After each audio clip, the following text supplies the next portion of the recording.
तो दर्शक बंधु जदि आपण मानकर भारतीय स्टेट बैंक बा एसबीआई रे खाताटी अछि एही वीडियोटी आपण मानक पई बेस इंपोर्टेंट आ गुरुत्वपूर्ण वीडियो अटे। देशर सबुठारु बड़ बैंक एसबीआई तार ग्राहक मानक देउछि सख्त झटका। दर्शक बंधु एसबीआई तार ग्राहक मानक एणिकी पॉकेट को करिब प्रभावित।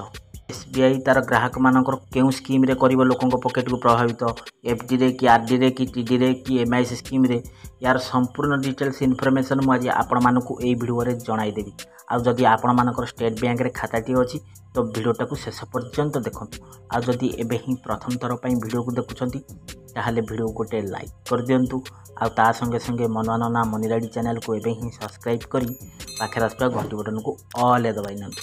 हेलो फ्रेंड्स नमस्कार जय जगन्नाथ मु मनवा आपण मानकु स्वागत करूची आज आउ एक नुआ दमदार वीडियो रे। तो दर्शक बंधु जहा कि सूचना आछि आपण माने देखि नियंतु। सर्वप्रथम नोटिस टी को एसबीआई तरफ जारी हेछि न्यूज आर्टिकल जहा आछि वर्तमान पई ग्राहकों को बड़ झटका देला एसबीआई एणिकी पॉकेट को करिवो एसबीआई ग्राहकों प्रभावित जहाँ नोटिस आछि आपण देखिन। देशर सबुठारु बड़ बैंक एसबीआई यह झटका दे। भारतीय स्टेट बैंक यार समस्त अवधिर एफडी बा फिक्स डिपोजिट एवं संचय खाता उपर सुदर हार ह्रास करिछि। सेविंग्स आ एफडी उपर सुद हार ह्रास करिछि। एसबीआई समस्त नियमित एफडी सुद हार योजना रे जहाँ कि सुद 25% बेसिक पॉइंट एवं संचय खातार सुद हार 50 बेसिक पॉइंट ह्रास करिछि। तो आपण माने जानि पाथो जहाँ कि 25 पॉइंट कटिले एफडी जेहेतु 6 टंका 25 थिला तो एबे 25% कटिगले जहाँ होथो। संचय खाता जेहेतु सेविंग्स अकाउंट ऊपर 4% सुद दउतला एसबीआई तो ए 4% को जहाँ कि तादरु 50% ह्रास करछि जहाँ कि 3 टंका 50 पैसा 3.5% सुद आपण मानकु मिलियो। नूतन सुदहार यही 15 जून 2025 रु लागू होई। जेबे ठारू आरबीआई रेपो रेट ह्रास करिछि सेबे ठारू देशर बड़ बड़ बैंक गुड़िक सेमानकर सुदहार मध्य ह्रास करिछि। एचडीएफसी एवं आईसीआई बैंक गुड़िक सेमानकर सुदहार ह्रास करी लोकंकु एक बड़ सख्त झटका देई सारिछन्ति। एबे एसबीआई तार सुदहार ह्रास करिछि जहाँ सुद माध्यम रे लोकंकर आय ह्रास पाइबो धीरे धीरे। जेहेतु रुपये रेट बैंक जो इंटरेस्ट कमी गला तो लोक मान जो टंका डिपोजिट होती ता इंटरेस्टा भी कमी जीव ऑटोमेटिकली। जदि सुदहार वृद्धि पाइब तो एपटे तो लोकंकर इंटरेस्टा तो बढ़ी जीव ना तो सुदहार ह्रास करा। भारतीय स्टेट बैंक समस्त नियमित फिक्स डिपोजिट बा एफडी अवधि उपर स्थिर जमार 25% बेसिक पॉइंट ह्रास करिछि। एही सुदहार संशोधन पर बैंक साधारण नागरिक पई 3.05 रु 6.45% मध्य एफडी सुदहार प्रदान करुछि। सही समय 60 वर्ष ऊर्ध्व बा वरिष्ठ नागरिक मानक पई बैंक 3.55 3.55 3.55% रु 7.05 सुदहार प्रदान करुछि। एटा होछि 60 वर्ष ऊर्ध्व लोक सीनियर सिटीजन पई। नॉर्मल सिटीजन पई 6.45 सीनियर सिटीजन पई 7.05 जहाँ कि 50 पैसा बेसिक पॉइंट अधिक मिलिबो तांको।